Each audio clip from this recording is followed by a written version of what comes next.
Covenant Apostolic Church International is 70 years old, and we want to thank God for the life of our founder, Apostle Kridiaba, who has received the call of God, obeyed God to the letter, that by the grace of God today we have this wonderful church that we call ours. We went through a lot of challenges, financial challenges at the start. We thank God that he did not give up, but he kept faith with God, move on, and today we have a church. We also want to thank God for the life of our first chairman, Apostle Frank McCarver, who took over the reign of this church after the demise of the founder in the year 2000. It was not easy. It has not been easy. And he did everything possible to keep the church together, because at the time, a lot of people did not believe in the leadership, and people wanted to be on their own for selfish reasons. But then he stood firm with his Joshua executive. They were able to keep the church together and stabilize the church across the country and even outside the country. And he successfully handed over the church to Apostle Max and Amemaxa, who also did his bit, 7 years in charge of the church, continuing to build on the solid foundation that been laid by the founder and the first chairman. He also did his birth training ministers across the church, and lastly also handed over to Apostle David Kofi, who became the third chairman of the church. He led the church 4 years and put in place policies and structures that we are building on today. Having taken over administrative leadership of the church in January 2024, we started with the training of the newly ordained pastors in the December 2023 convention. We realized that these are the people who will be going out there to build a church, and because we want to build a church, build the pastor, and then he will go and build a church for you. So we brought the pastors together and trained them, and that is what we are doing as a church, training our human resource. In January, our pastors, we gathered together, we prayed and committed the year into God's hand, and also elaborate on the vision that this administration is having for the church. They were taken through the themes for the year, train, and go out there to discharge their duties. So as a church, we believe in training of our workers, and that is what we've been doing.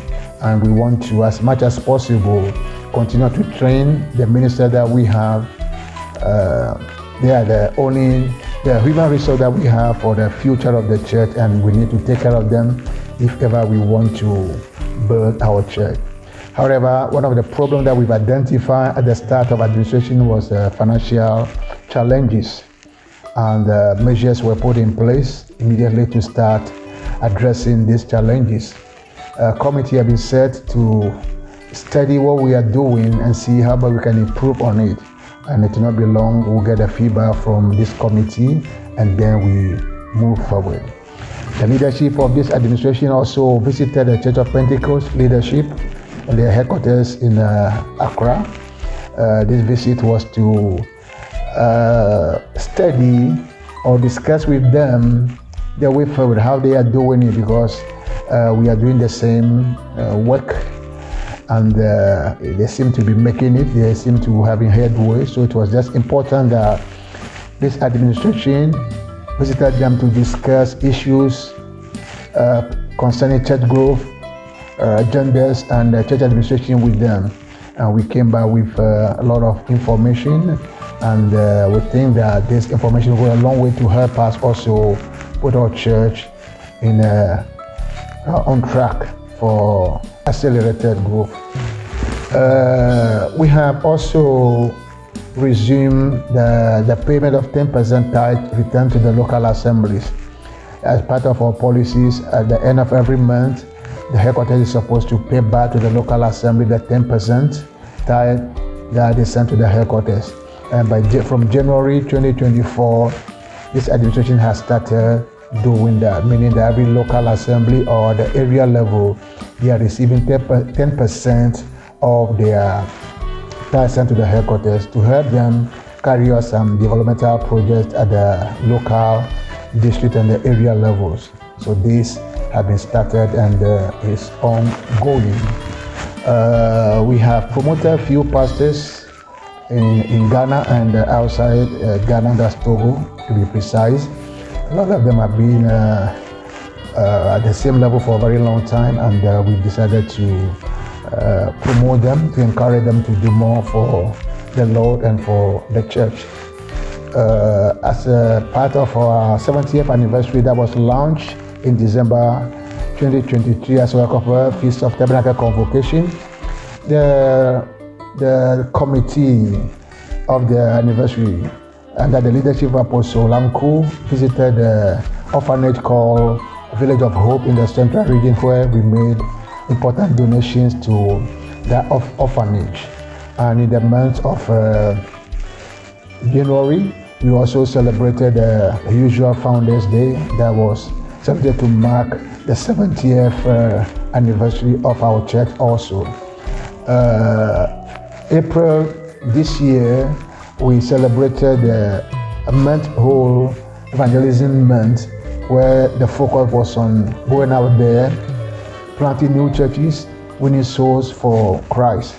Because after taking over, we realized that we have over 257 churches across the nation, and we realized that we need to do more to build more churches, to win more souls into the kingdom.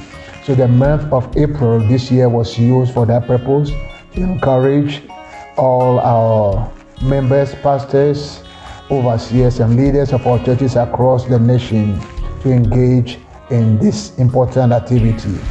And the feedback from this activity have been very encouraging. Churches have been planted, souls have been won into the kingdom, and we want to thank God for the life of the pastors and the local assemblies who have organized these crusades and church planting activities. As a church, during the Women Convention, National Convention at Germany this year, we took time to officially outdoor the anniversary club and anniversary souvenirs out there for sales. So for now, officially, the anniversary club, the souvenirs have been officially outdoor for sales. So whatever you are, you can always get some from your area heads through the general secretary. So that has been done. We've also been able to put up a committee that will be working on a manual. We realized that our children's ministry operate without any proper manual. So a committee has been set up to study what other churches are doing and come out with a manual that will be used across the church for the education of our children, for our children. And that is because that is very important. The future of our church belongs to these youths, or these children, and we want to make sure that they are given the right kind of education in this volatile society in which we are living. So that is also be done. We've been able to put in place what we call the mission fund at the start of this administration, because we realized that as a church, everything depended upon tithe for the past 70 years. So if we want to do church planting, it should come from tithe. If we want to do evangelism, we said it should come from tithe. And this has been putting a lot of pressure on the tithe. So we come up with the idea to establish mission funds. Have been existing dormant. So we have kind of revived the mission fund for every local assembly, and covenant cell will have to send just minimum of 20 cedis every month to the headquarters, and this money will be sent back to the area, the district, for church planting activities. So far, a lot of assemblies have been and the cells have been responding positively to this agenda. And I want to use this opportunity to thank all the pastors, the presiding elders, and presbyters who have taken upon themselves to make sure that this agenda is observed across the church. We want to thank God for their lives.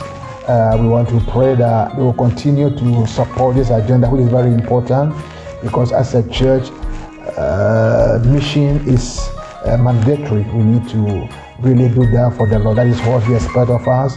Freely we have received, and freely we need to give out. So that is why this administration is focused on missions. We are looking at three departments as administration. Number one is the financial, and number two is we are looking at the project and the infrastructure that we are having, and tell you that is the mission, the evangelism that we are talking about. So these are the three areas that we really want to focus on during the next 3.5 years remaining for this administration. Number one, we want to look at the project the project at the headquarters, that is the headquarters edifice. We started making some payment, we're making some progress in that regard.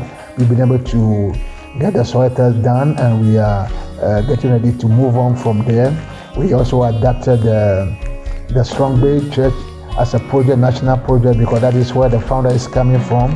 So we have completed documentation on the land given to us by the families of the founder, and also we also adapted the Okonya Women Complex, and this is also now under the national project that is for the church, because this is a very important one. It is a hospitality project, and if we are able to invest properly into that project, it will end up generating funds for us. So these are the three projects that we have adapted. The headquarters edifice, where we're having a 5-story building project we're going to be using in the future.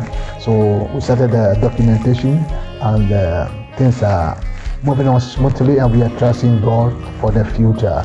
So in a nutshell, this is what we've been able to do in the first 6 months of this administration, and we are praying and trusting God for greater things ahead. Thank you so much. Continue to pray for this leadership, and you will not regret it. Remain blessed. Amen.